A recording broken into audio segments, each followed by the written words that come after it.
Hi, my name is Danielle Guthrie, and this is my persuasive speech about how lower socioeconomic status is the cause of obesity. As you all know, one of our largest epidemics in the United States of America is obesity. According to the NCHS database, 35.7% of adults and 13.5% of children are obese.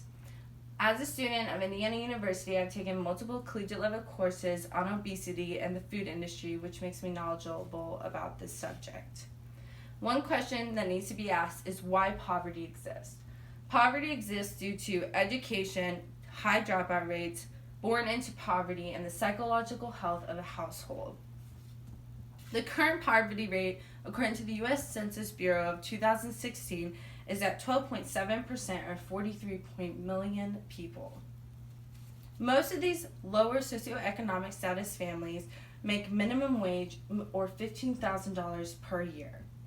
Based off Victoria Beck's story from Newsweek, rent is considered affordable at 30% of the income used, but states that 15 million people devote 50% of their income to rent.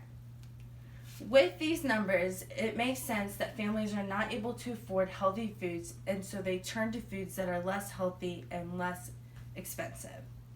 Even though there are government assistance programs such as food stamps or the SNAP program that provides bread, cereal, fruits, veggies, meats, fish, dairy products, and junk food, it is still hard for families to afford healthy foods.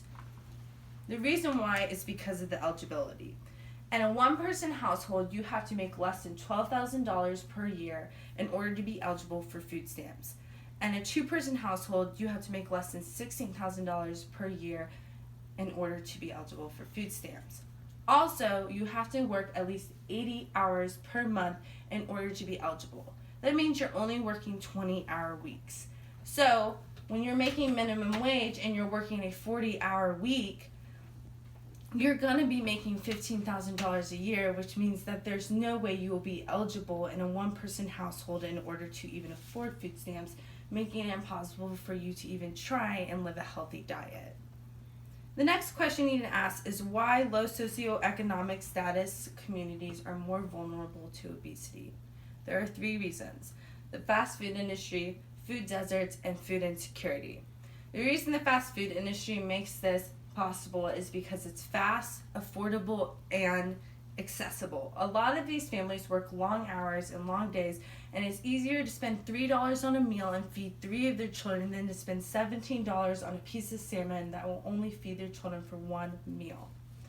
The second reason is food deserts. Defined by the USDA, a food desert is parts of the country vapid of fresh fruits and veggies and other healthful whole foods.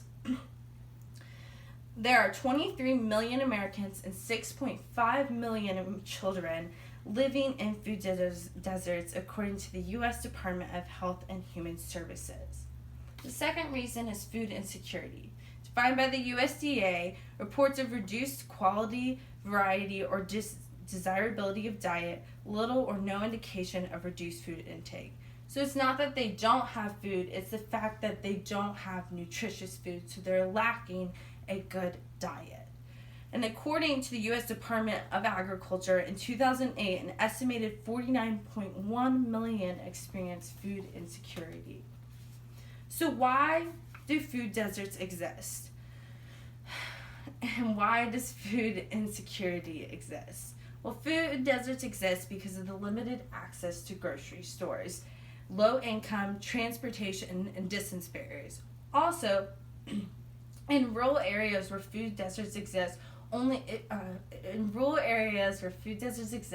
10% of the fruits and veggies are more expensive than any other foods.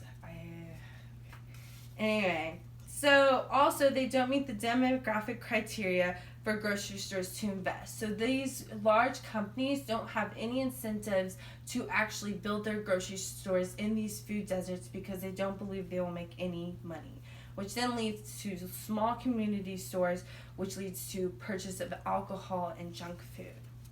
The last issue is food insecurity. So food insecurity is caused by food distribution problems such as commodity crops, so soy, corn, and wheat. They're all distributed mostly, and they're high in carbohydrates and fats. The second reason is political and agricultural practices, so large influx in the commodity crops, so they're more accessible than anything else.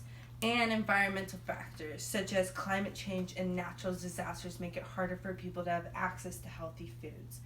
And the increase in biofuel need, which reduces farmland. So you might think to yourself, yeah, I make $100,000 a year. This doesn't affect me, so it doesn't matter. So why would I even worry about it? The thing is it does affect you. It affects your healthcare costs. So according to the U.S. Department of Health and Human Services, obesity costs us $190.2 billion of our annual healthcare costs.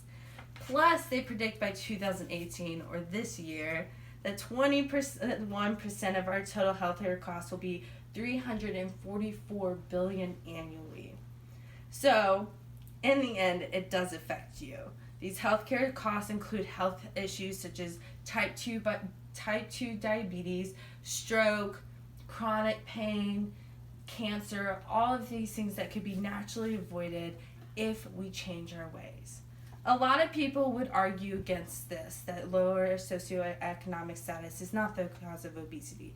They would say overeating is, or the lack of control, or people don't spend their money right, they abuse the government, increase in television and genetics. The thing is, these are all true, but the biggest factor is low socioeconomic status, because if we look at the charts, it shows that in these low socioeconomic status areas, a lot of these people are more inclined to watch TV. They're more inclined to lack control, and they're more inclined to overeat because they are just taught that. They're not educated. So, in the end, the question is, what can we do to help this issue?